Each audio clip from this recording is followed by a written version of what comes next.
कहानी की शुरुआत होती है एक लड़की को दिखाते हुए जिसका नाम होली होती है।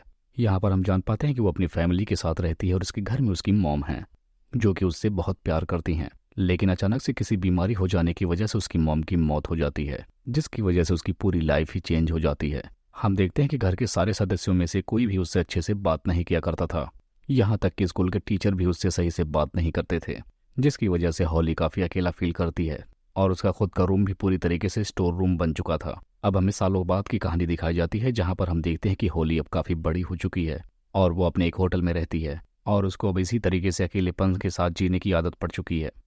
और उसने खुद के लिए एक डिलीवरी बॉय भी रखा हुआ है ताकि वो उसकी ज़रूरतों का सामान पहुंचाता रहे और वो दरवाजे के नीचे से उसको पैसे दे दिया करती थी। यहाँ हम जान पाते हैं कि वो बाहरी दुनिया से पूरी तरीके से अलग हो चुकी है और वो दूसरों को भी इस बारे में एहसास नहीं दिलाती कि वो इस दुनिया में रहती है। उसको डर लगता है कि उसके ऐसा करने से लोग उसे बहुत समझेंगे।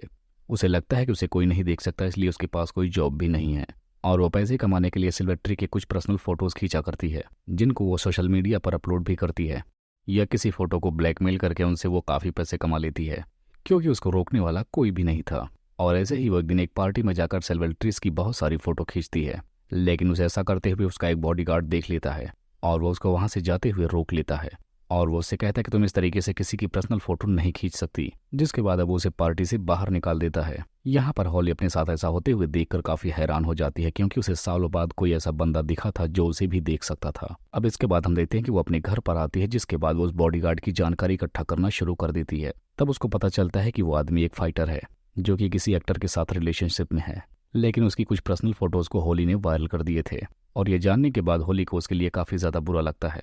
अब अगले दिन दोबारा से वो उसी आदमी के पास जाती है और उसको सब कुछ सच सच बता देती है और ये सुनने के बाद सैनी को काफी ज्यादा गुस्सा आता है क्योंकि उसी की वजह से उसका कैरियर बर्बाद होने वाला था, जिसके बाद वो वहां से जाने लगता है। यहाँ पर होली तब उससे माफी मांगती है और उससे कहती है कि उसके अलावा दुनिया में उसे कोई और नहीं देख सकता, लेकिन साइनी को उसकी बातों पर यकीन नहीं होता। जिसके बाद अब ये दोनों एक बार में जाते हैं। यहाँ पर साइनी अपने मैनेजर से मिलता है, लेकिन उसके साथ खड़ी होली को कोई भी नहीं देख रहा था, जिसकी वजह से होली मैनेजर के पास चली जाती है और यहाँ पर वो देखती है कि मैनेजर सैनी के सैलरी में से $500 काट रहा है और वो ये बात जाकर सैनी को बता देती है, जिस बात से सैनी को होली पर यकीन हो जाता है। जिसके बाद अब ये दोनों फैसला करते हैं कि ये दोनों हमेशा एक दूसरे की मदद करेंगे। अब हम देखते हैं कि शाम के टाइम सैनी होली को एक फाइट क्लब में अपने साथ लेकर जाता है क्योंकि वो चाहता है कि वो उसकी फाइट को देखे। यहाँ पहुंचने के बाद होली देखती है कि सैनी काफी अच्छी तरीके की फाइटिंग करता है और वो एक ही झटके में अपने दुश्मन को हरा देता है। तब होली को ये बात समझ में आ जाती है कि वो बंदा छोटे से क्लब में फाइट करने के लिए नहीं बना है, इसको तो किसी बड़े कंपटीशन में होना चाहिए। और साइनी भी अच्छा फाइटर होने की वजह से वो बड़ी फाइट लड़ना चाहता था। अब शाम के टाइम होली अपने रूम पर आकर किसी बड़े फाइटर के बारे में सर्च करने लगती है।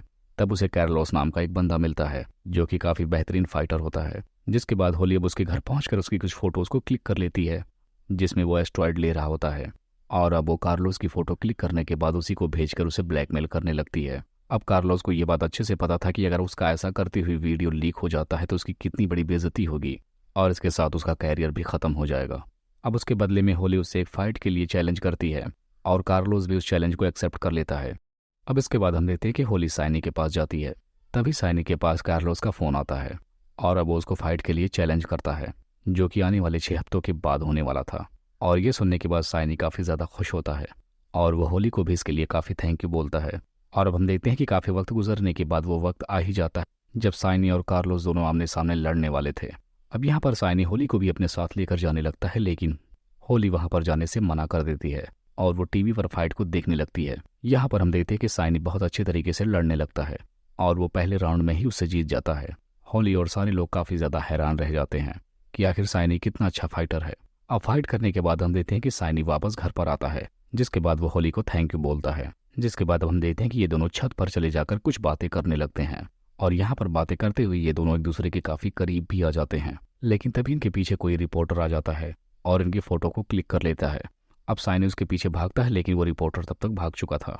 होली को इस बात से कोई परेशानी नहीं थी क्योंकि उसे पता था कि वो फोटो में नहीं दिखने वाली। जिसके बाद अब वो दोनों इस रात को अच्छे से एंजॉय करते हैं। अब इसके बाद हमें दिखाया जाता है कि साइनी का अगला मुकाबला टॉनी नाम के एक बंदे से था और वो बंदा 2 बार चैंपियनशिप जीत चुका है। अब इसके बाद हम देखते हैं कि मैच स्टार्ट हो जाता है, लेकिन पहले ही राउंड में टॉमी साइनी से हार जाता है और साइनी मैच जीतकर काफी ज्यादा खुश हो जाता है। यहाँ पर हम जान पाते हैं कि टॉमी को भी होली ने ब्लैकमेल किया था, इसी वजह से वो खुद ब खुद हार गया।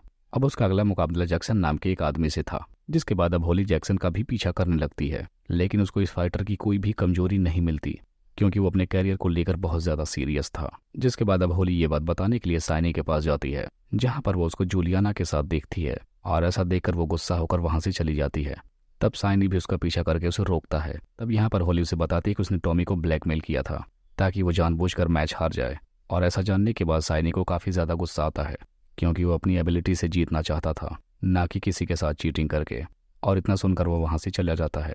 यहाँ पर होली उसे सॉरी बोलती है, लेकिन वो फिर भी नहीं रुकता और अब फिर से होली अकेली हो जाती है। जिसके बाद हम देखते हैं कि होली फिर से अपने पुराने काम पर लग जाती है।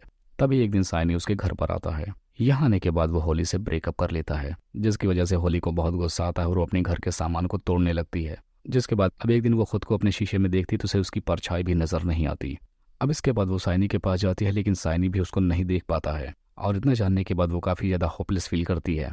जिसके बाद अब वो डिसाइड करती है कि वो इस शहर को ही छोड़ देगी, लेकिन इससे पहले वो आखिरी बार अपनी फैमिली से मिलने के लिए जाती है। यहाँ पर वो अपनी बहन की हेल्प करती है ताकि उसे पता चल सके कि वो भी वहीं पर मौजूद है, और वो अपने भाई के पास जाकर उसकी क्रश को भी उससे मिलवाने की कोशिश करती है। जिसके बाद वो अपने मॉम की कब्र के पास भी जाती है और वो देखती है कि उसके पिता भी काफी अच्छे इंसान थे और उसको ये बात समझ में आ जाती है कि वो हमेशा से इन लोगों के साथ नहीं थी। उसने उनको कभी ऑप्शन दिया ही नहीं कि वो कोई उन्हें प्यार कर सके। अब इसके बाद वो आखिरी बार साइनी की मैच देखने के लिए जाती है, लेकिन यहाँ पर साइनी जैक्सन से पिट रहा होता है। यहाँ पर होली अपने प्यार को इस तरीके से पिटता हुआ नहीं देख पाती, इसीलिए वो अपनी पावर का फायदा उठाती है और वो रिंग के अंदर चली जाती है। जिसके बाद वो साइनी का हाथ पकड़कर उससे कहती है कि वो हमेशा उसके साथ है, और इसी के बाद से वो साइनी को दिखाई भी देने लगती है। और अब साइनी ही नहीं बल्कि उसे मौजूद वहां पर सारे लोग देख पा रहे थे, जिसकी वजह से सिक्योरिटी गार्ड उसे रिंग से बाहर निकाल देते हैं और अब मैच फिर से कंटिन्यू हो जाता है। यहाँ पर साइनी मैच हार जाता है, लेकिन उसको फिर भी कोई अफसोस नहीं था और इसके बाद वो फौरन होली से मिलता है। जिसके बाद अब वो दोनों एक दूसरे को गले से लगा लेते हैं। जिसके बाद अब होली अपने फादर से मिलने के लिए जाती है और इस बार उसके डैड भी उसको देख पा रहे थे और आखिरकार वो अपनी फैमिली के लिए विजिबल हो जाती है।